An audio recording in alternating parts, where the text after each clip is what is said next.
Tulikuwa na visa kadhaa ambavyo vilitokana na biashara ya miraa. Kisa cha kwanza, madereva wetu wa miraa walishikwa mara mbili wakisafirisha watu kutoka Nairobi na kuleta pande hii.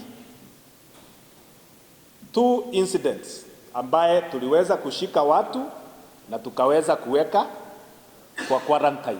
Hatuwezi jua walilete ama kabla hatujawashika walikuwa wamelete watu wangapi. Hiyo ni incident number 1.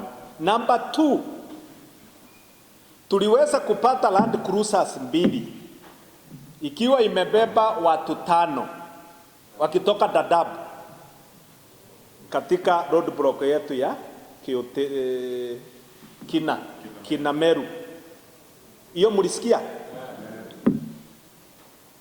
Hiyo pia ilikuwa ni mara moja tu tuliwapata. Na imagine hatujawapata tena. Walibadilisha route. Walikuwa wamepitisha wangapi? Bado hiyo maswali inatusumbua kama watu ya usalama. Kabla tupate hii moja tulipata siku moja, ilikuwa imepitisha wangapi? Na pia baada ya hiyo tulifanikiwa kupata walipita njia gani tena? Labda bado wanakuja. Ni hii town yetu ya Maua. Tumepata mambo mengi ambaye tumepata wageni hapa walikuja kwa excuse. Tuseme ni excuse. Walikuja kwa excuse kwamba hao ni wanabiashara wa miraa. Tukawakaribisha, wakalala, wakatengemana na watu ya miraa, lakini after kupiga msasa tunaona huyo hakuwa mtu wa miraa. Huyo alituadhiri. Lakini kitambo tujue amepita namna gani? Amepita. Tukifuata footsteps, hiyo mtu alikaribishwa na akawekwa comfortable kwa hiyo guys ama hiyo excuse kwamba yeye ni mfanyikazi ya nini? Ni mfanyabiashara wa miraa. Ya 3, hizo ni mingi, hizo ni several incidents, sitaki kusema zaidi.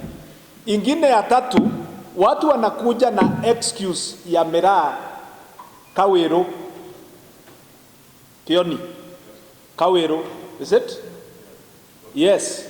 Ati yeye amekuja biashara ya miraa huko, lakini huyu mtu anatumia mbinu hata ya pikipiki kuweza kuletwa pande gani? Kuletwa hapa sababu yeye ni mfanyikazi wa miraa. Tulifanikiwa, tulipata mara 2 hao watu wa namna hiyo. Sasa swali yetu ni kwamba ni wangapi wengine walikuwa wamepita kabla hatujaona na ni wangapi wanapita sasa? Labda walijua bahali tunangojeaga hao waka change route. Si ndio? Sitaki kuendelea. This is the reason why we are here today.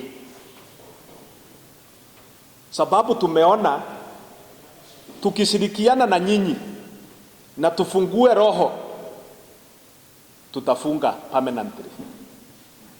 Lakini tusiposikizana, tusiposhirikiana,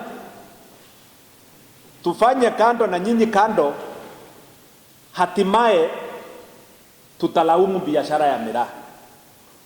Na tukilaumu biashara ya miraa tutafunga. Na tutaifunga on security grounds. Because anything,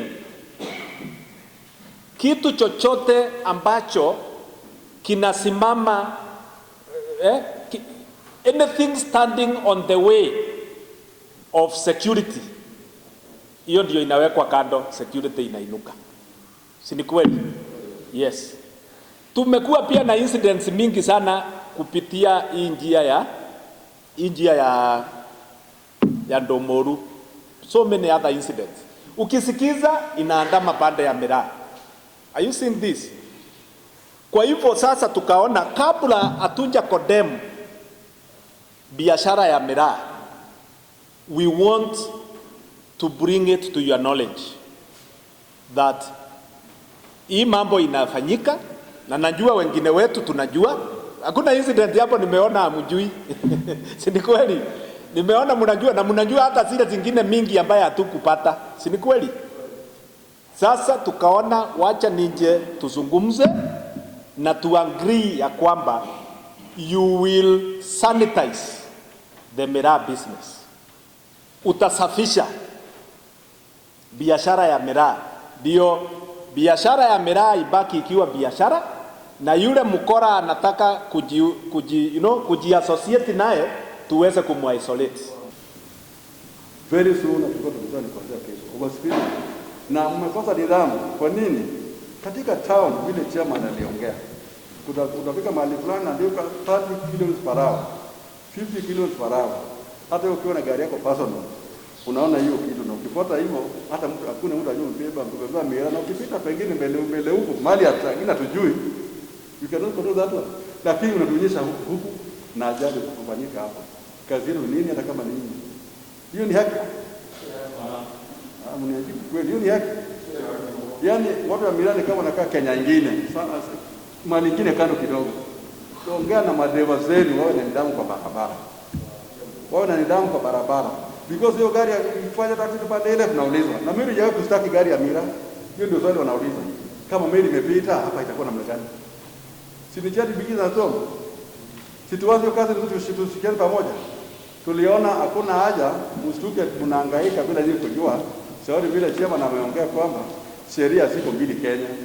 Tunapota ile iko.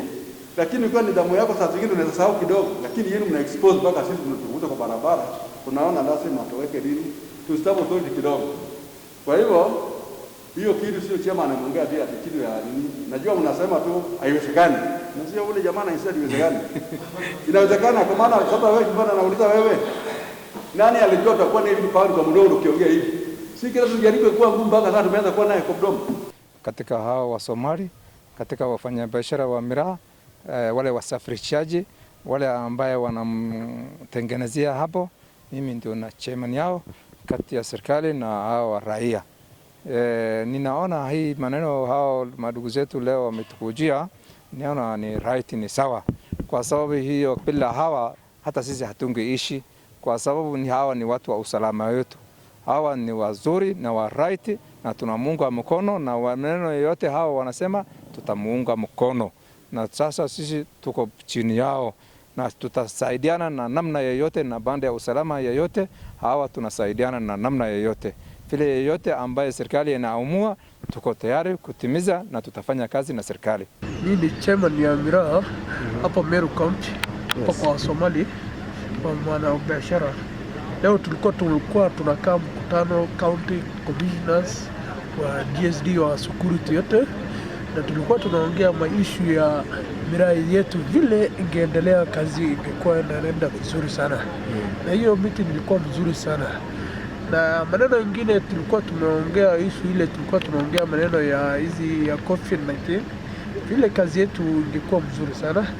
Na hizi madriver yetu vile wangebeba watu ambao wakipeleka huko Mandera, Wajir, Garissa, huko Lamu, wakipeleka miraa wasirudi na watu, wachunge hiyo COVID-19. Na ile speed governor, ile speed yao ya gari vile wanaenda, tumezungumzia hiyo maneno na tunahakimisha hiyo hakika hiyo kazi yote tutafanya vizuri sana.